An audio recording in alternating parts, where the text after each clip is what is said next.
All right, so we're on to the next episode of Let It Shine. Now, this was going to be a regional corn thing, but that's a whole different story. I tried ordering corn online and it didn't work well for me, so we're shifting gears, we're going a different way.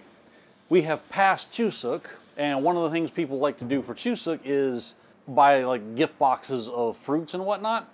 So after Chuseok, there tends to be a pretty good price on apples and whatnot. So we've got bags of apples.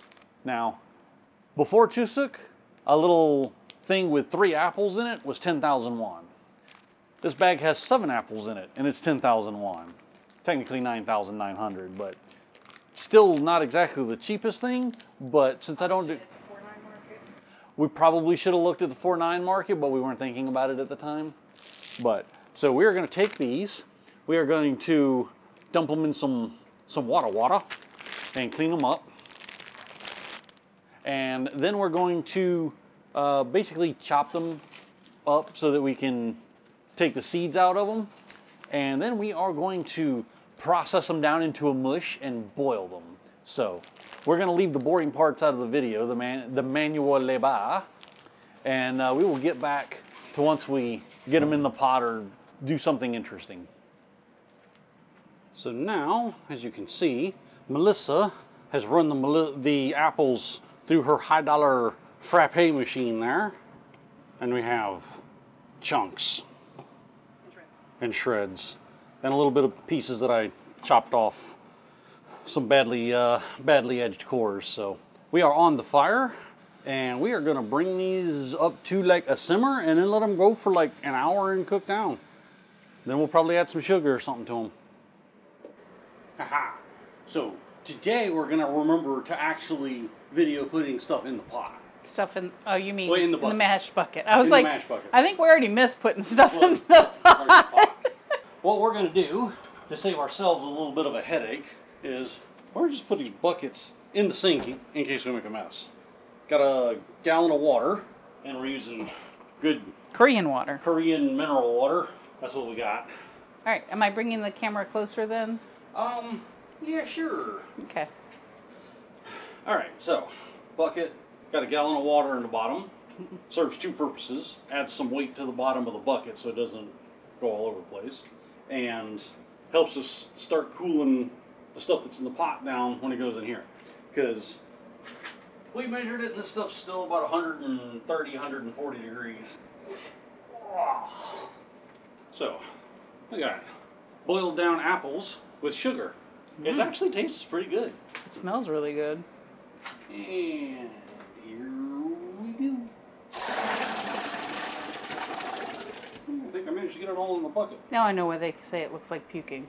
To be fair, it's not the prettiest stuff in the world. Not at all. We get our stirring paddle. Stir that in with the water that was already in there.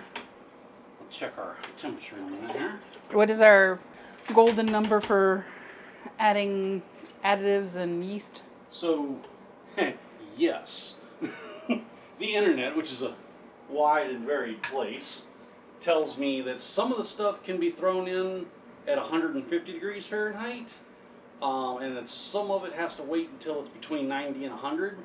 I think the amylase you can throw in while it's at steeping temperature, while it's at like 140, 150, so that's what I'm about to put in. The yeast and the yeast nutrients, I think, have to be below 110 or it'll kill the Yeah, we yeast. don't want to kill the yeast. So, first off, we'll find the thermometer. And that's reading 115.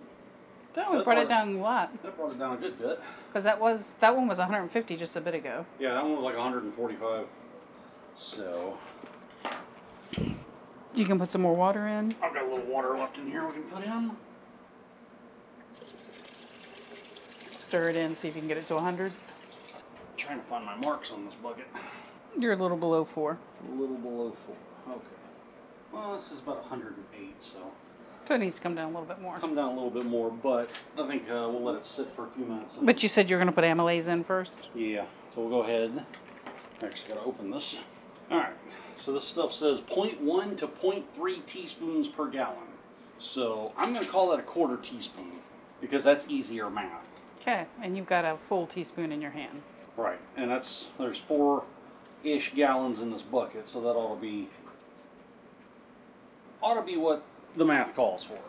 Okay. What do you think about all that, Sookie Dog? Sookie Sue. Yeah, I want the attention till you give it to me. Oh, now you look at me. You are a ham, you know that? Did you my mace? I did my mace. Give that a good stir. And that's pectic enzyme. That should help with breaking down the pulp of the apple. 1/2 teaspoon per gallon, so 2 teaspoons. 1, 2. And now we'll set this one out the way so it'll cool for a few minutes. Alright, second bucket.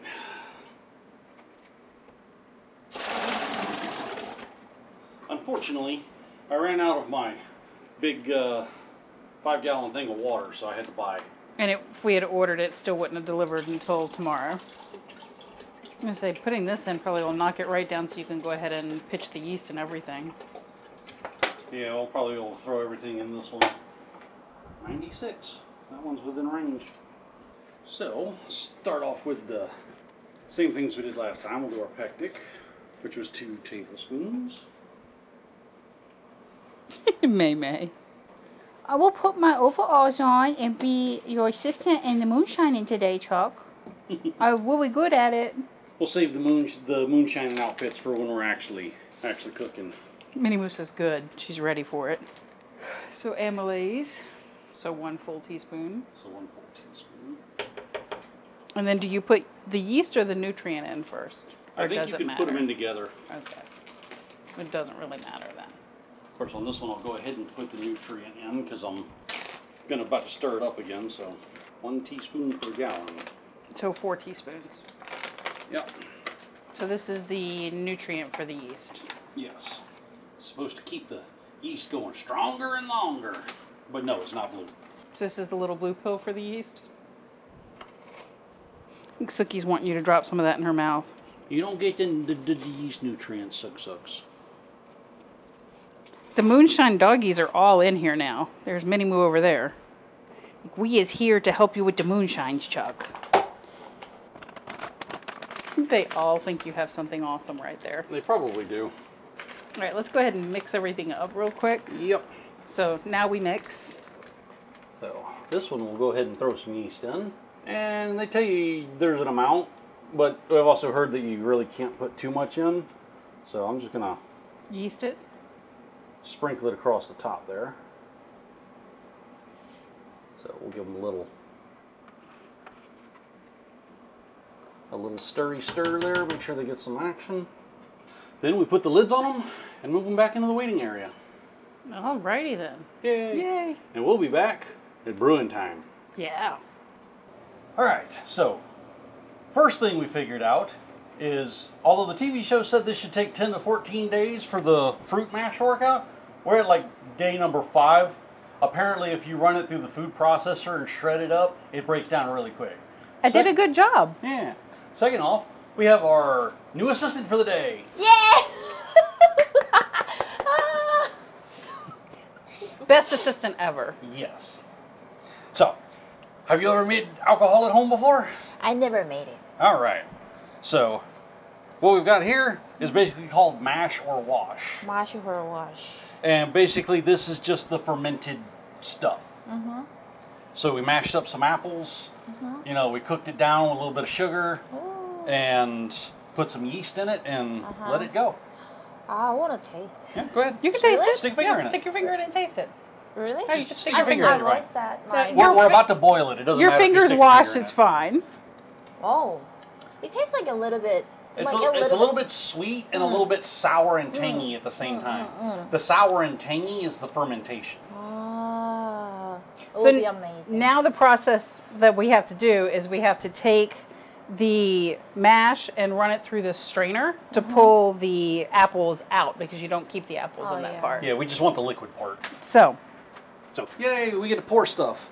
You want to pour the bucket? well, would you like me to get in closer?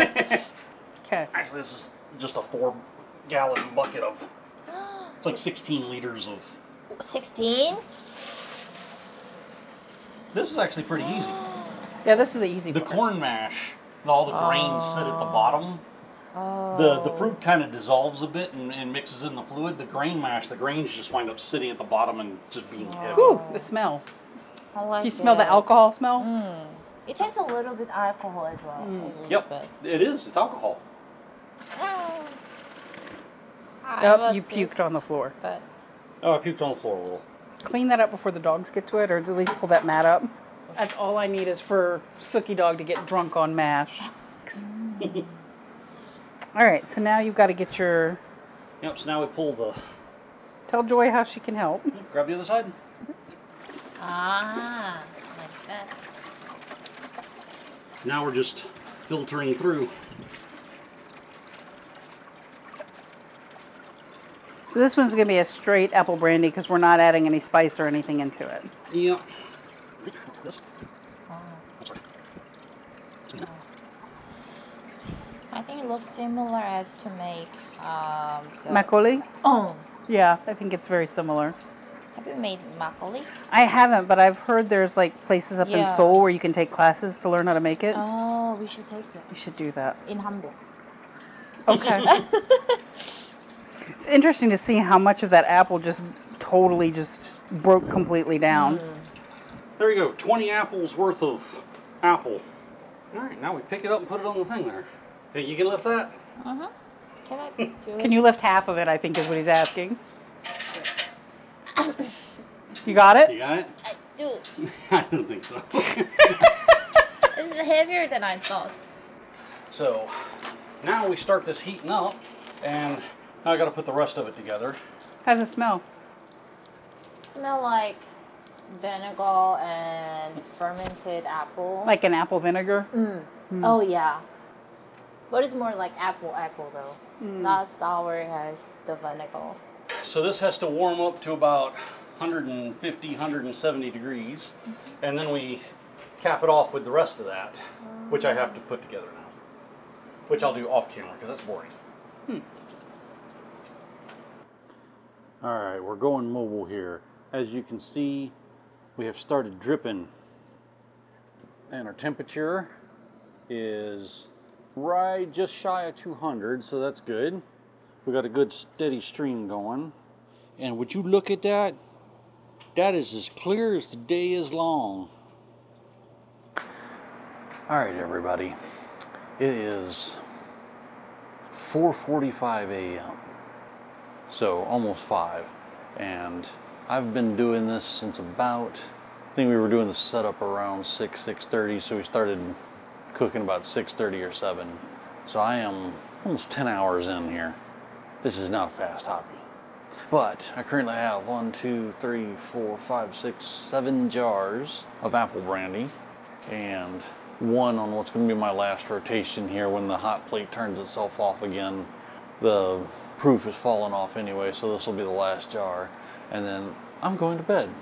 And we'll catch up with this in the morning, because I'm tired. All right, welcome back to the daylight. And I have a menagerie of jars. So I got a pretty good run out of this one. 2, 4, 6, 8. Although this last one's kind of, that's the dregs and it's awful cloudy. We also, oh, hold on. Got these in the wrong order. So the first 4 up here are super clear. And now that we have a new hydrometer and we know how it works, or how to use it, we've got proofs of 120, 110, 105, and 100. So as we go down the line taste testing here, because that's what we do. Okay, that one comes right through your sinuses, but it's a weird combination of apple and that alcohol smell. It doesn't actually burn, which is good. I mean, it's got some warmth to it, but it doesn't like burn. But as soon as you drink it, it's almost like taking a whiff of rubbing alcohol scented with apples right through the sinuses. A little strong. See how the 110 does. Smells pretty good, very neutral. Hint of apple, obviously. A little bit of heat on the back end. Actually, doesn't have as strong a flavor of apple as the first one did. Either that or the first one burned all the hair off my tongue. One or the other. This one's the 105. This one, the smell on the front end is about the same, but it's got a little more bite to it than the first one did, than the one before it did. It's almost like the first one again. All right, so next up we got the 100. And if I remember correctly from my fogged memory of last night, this is where the sweet spot started. So, good light smell, a little bit of apple to it. It's got a little more apple flavor to it. And very little burn. A little bit of heat, that's about it. That's probably a good jar right there. So next up is the 90. And that's got a slight touch of haze to it, which honestly may possibly be the jar itself, but now this one smells a little more appley than the ones before it. For being 90 proof, that is awful smooth. Even at room temperature, it's not even chilled. There's a little bit of heat that creeps into it in the back end, but I think those two right there are going to be the sweet spot. Now this one, unfortunately, you can probably see is a little cloudier. This one is also 90 proof, but this one I had a stop and start. My induction eye played a little joke on me, and after I did my normal routine check, apparently it cut off on me. So when I came back for my next routine check, it had been off for a little bit. Everything had cooled down a little bit. I had to turn it on, turn it up, get everything warmed back up and boiling again. So this jar, when I tested it last night, was awful bitey. Yeah, you can, I don't know how you explain that you can smell the bite in something, but yeah, you can smell the bite in this. Yeah, it's definitely got a, it's not a super strong, like you drink it and your face goes, ah, but it's definitely got a strong, odd flavor to it. So that one's, in all honesty, I'm probably just going to chuck that one. So this one, along with being a different jar, is where our proof started to fall off. This one measured in at 70. The smell on it's starting to change too. The flavor on it's a little different. If anything, I'd say it tastes a little more like old apples instead of fresh apples. But it's not necessarily bad, but it's definitely a change from the rest of the list. And these are almost guaranteed to be terrible. This measured in at 55. And it was the last bit of the run. Oh yeah, smells definitely changed on that one. Yeah, there's enough alcohol and enough apple in it that you can tell it's related to the rest of the run. But the smell's a bit funky and the taste is a bit watery, and that'll probably just go in a thumper or something, or thrown in a mash and get reboiled out. That one's not real good. So these are usable. These are the sweet spot, and I may try and mix these together and see if I can't make something more drinkable out of it. But this 100 and this 90 ought to marry together and make a very happy 95. That's what I'm going with. Let me see how that works. Alright, so we got a little empty honey jar here. So let's start a little bit of 100. And then mix a little of this 90.